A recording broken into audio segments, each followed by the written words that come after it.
কৰে তেওঁলোকৰ জনগোষ্ঠীৰ মানুহৰ সংখ্যাও কম ডিগ্ৰী চেণ্টিগ্ৰেডতো আমাৰ কছাৰীসকলে গৈ দিল্লীত আন্দোলন কৰিছে কিন্তু আমাৰ মানুহবিলাকে কি কয় আজি ৰ'দ দিছে আজি নহ'ব আজি নাম আছে আজি নহ'ব এই উপেক্ষা এই প্ৰত্যাৱৰ্তন যেতিয়া আমাৰ জাতীয় জীৱনৰ চেতনাত প্ৰৱেশ কৰিব প্ৰতিজনৰ মগজুত সোমাই পৰিব তেতিয়া কি হ'ব জানেনে আৰু দহবঙীয়া সূৰ্যৰ দৰে সি জিলিকি উঠিব আৰু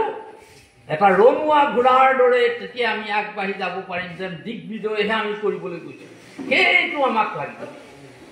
এইটো আপোনালোকে সকলোৱে মন কৰিব যে আমাক যি প্ৰতাৰণা কৰিছে আমাক যি সকলো ক্ষেত্ৰতে উপেক্ষা কৰিছে সেইখিনি কি হ'ব লাগিব আমি সকলোৱে আলোচনা কৰিব লাগিব দেখিছানে আমুকে কৈছে এইটো হৈছে যেতিয়া ওলাই আহিব তেতিয়া এটা ডাঙৰ সামাজিক শক্তি হৈ কি ওলাই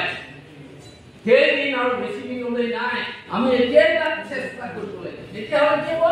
আমাক কোনেও উপেক্ষা কৰিব নোৱাৰিব মই সাধাৰণ এটা উদাহৰণ দিব ওচৰৰ কলেজ এখনত চিট নাপায় এনেকুৱা এটা অৱস্থাৰ সৃষ্টি হৈছে আৰু এনে অৱস্থাত আমি আমাৰ ভৱিষ্যত বংশধৰসকলৰ কাৰণে কি এৰি থৈ যাম আমাৰতো একোৱেই নাথাকিবগৈ সেইবাবে আমি কি হ'ল আমি এতিয়া কলিতা জাতি জাগি উঠিব লাগে কলিতা জাতি জাগি উঠিলেহে আমাৰ নাতি পুতিসকলে সুবিধা পাব সেইবাবে মই কৈছোঁ কলিতাসকল আপোনালোক ওলাই আহক সকলোকে ওলাই আহক ওলাই আহি আমাৰ দেখিছোঁ কি যে আমাৰ কলিতা জাতি গোষ্ঠীখন গঠন 1987 আৰু এতিয়া 38-40 বছৰেই হ'ল কিন্তু ইমান বছৰ অতিক্ৰম কৰাৰ পাছতো আমি একো এটা কৰিব নোৱাৰিলোঁ আমাৰ একো উন্নতি নহ'ল আমি একো সুবিধা ল'ব নোৱাৰিলোঁ আৰু আমি যেতিয়া এইটো গম পালোঁ তেতিয়ালৈ আমি ওলাই আহিব লাগিব আৰু কি হৈছে সেইকাৰণে মই কৈছোঁ যে আমাৰ কলিতা জাতি এতিয়া লাহে লাহে জাগি উঠিছে সকলো ঠাইতে কলিতা জাতি জাগিছে জাগিবই আমাৰ নাতি পুতি আমাৰ কুলাৰ কেঁচুৱাৰ ভৱিষ্যত আমি ৰক্ষা কৰিবই লাগিব নহ'লে আমাৰ কোনো আৰু গত্যন্তৰ নাই যদিহে সংগঠনটো সুসংগবদ্ধ নহয় তেতিয়া আমি চৰকাৰৰ পৰা কি আশা কৰিম যেতিয়াও দুটা হৈ আছে বুলি এখেতে কৈছে আৰু এটা যদি স্বতন্ত্ৰ বুলি হয় তিনিটা হ'ব কলিতা জনগোষ্ঠীয়ে যদি তিনিটা ভাগ থাকে আজি হিমন্ত শৰ্মাদেৱে বা কোন আছে আৰু সেইবিলাকে ভাল পাবই আৰু তেতিয়াহ'লে এনেকুৱাটোহে আচল কথা বুলি মই ভাবোঁ ওপৰ মহলত যদি বুজাবুজি নহয় আমি এনেকুৱাবিলাক কৰি থাকি বিশেষ সুফল নাপাওঁ বুলি নকওঁ পাম অলপ দিন লাগিব আমাৰ জেনেৰেশ্যনত নাপাওঁ পাছৰ জেনেৰেশ্যনৰ কাৰণে আমি এইবিলাক কৰি থৈ যাব লাগিব আমাৰ ল'ৰা ছোৱালী উঠি আহিছে পঢ়া শুনাৰ এখেতে যিটো শিক্ষাৰ দিশৰ কথা ক'লে সেইটো ময়ে নিজে প্ৰমাণ পাইছোঁ মোৰ ছোৱালীয়ে দুবাৰ APSC দিলে যদিও তাই কাট মাৰ্ক 135 ৰৈ গ'ল তাৰ আমাৰ জেনেৰেলত তাৰ ওপৰতে এদায় হ'ল তাৰপৰা সেইদিনা BEdৰ এণ্ট্ৰেঞ্চ দিলে তাতো যেন তেনে পালে 135 পালে কাৰণে আমাৰ জেনেৰেলৰ 133 কাট মাৰ্ক হ'ল এইবিলাক প্ৰব্লেম যাৰ ল'ৰা ছোৱালী ঘৰত আছে সি গম পাইছে কিন্তু সেইখিনিকে যদি আমি অলপ হ'লেও কিবা কৰিব পাৰোঁ তেওঁবিলাকৰ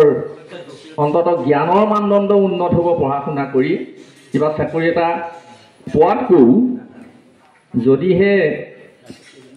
জ্ঞানী হয় সেইদিনা আউনীআটী অধিকাৰ আচাৰ্যদেৱে সেই পাঠ আৰম্ভ হওঁতে কথা এটা কৈছিলে সম্পদৰ ভিতৰত আটাইতকৈ ক্ষয় নোহোৱা সম্পদ হ'ল জ্ঞান সকলো পৃথিৱীৰ সম্পদৰ ভিতৰত তেখেতৰ মই ভাষণটো শুনিছিলোঁ আৰু সেই জ্ঞান যিজনে দিয়ে সেইজনটো আৰু ভগৱান তুল্য গতিকতে যাতে আমাৰ ল'ৰা ছোৱালীবিলাক জ্ঞানী হ'বলৈকে ক'ৰবাত পঢ়িবলৈ চিট এটা পায়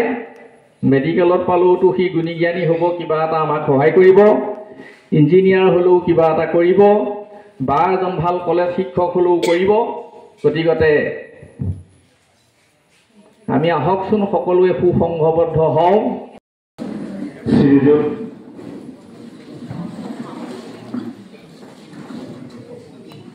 অফুল ফুকন ডাঙৰীয়া দেৱকো আমি অনুৰোধ জনাইছোঁ।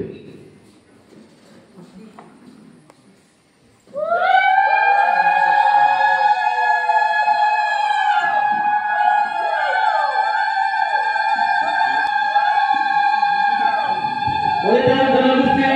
জয় হওক, কলিতা জনগোষ্ঠী জিন্দাবাদ।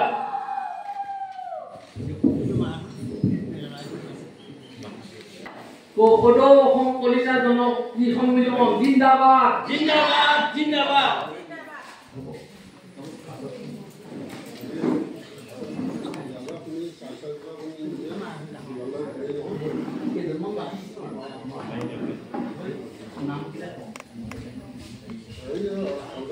আপোনাক জনাবলৈ পাই সুখী হৈছোঁ যে আমাৰ অসমত প্ৰায় 70 লাখ কলিতা জনগোষ্ঠীৰ লোক আছে। এই বৃহত্তৰ কলিতা জনগোষ্ঠীৰ এটি শাখা হিচাপে যোৰহাট জিলাত কলিতা জনগোষ্ঠীৰ উদ্যোগত আমি আমাৰ এই ভাটেমৰা অঞ্চলত আমি এখন শাখা সমিতি গঠন কৰাৰ উদ্দেশ্যে আজি ভাটেমৰা গাঁৱৰ ত্ৰিশ্বহীদ ভৱনত এখন ৰাজহুৱা সভা আহ্বান কৰোঁ। এই সভাটি আমাৰ ইতিমধ্যে মহিলা শাখা গঠন হৈ গৈছে আৰু আজি এই ত্ৰিশ্বহীদ ভৱনতে আমাৰ পুৰুষৰো এখন শাখা সমিতি গঠন কৰা হয় আৰু এই দুইখন শাখা সমিতিয়ে লগ হৈ অনাগত দিনত আমাৰ এই কলিতা জনগোষ্ঠীটোৰ উত্তৰ কামনা কৰি আমি যাতে অসমত সৰ্বতোপ্ৰকাৰে কলিতা জনগোষ্ঠীক এখন বৃহৎ আসন দিব পাৰোঁ, তাৰ কাৰণে আমি সুসংগতবদ্ধ হৈ আজি এই শাখা সমিতি গঠন কৰাৰ উদ্দেশ্য হৈছে।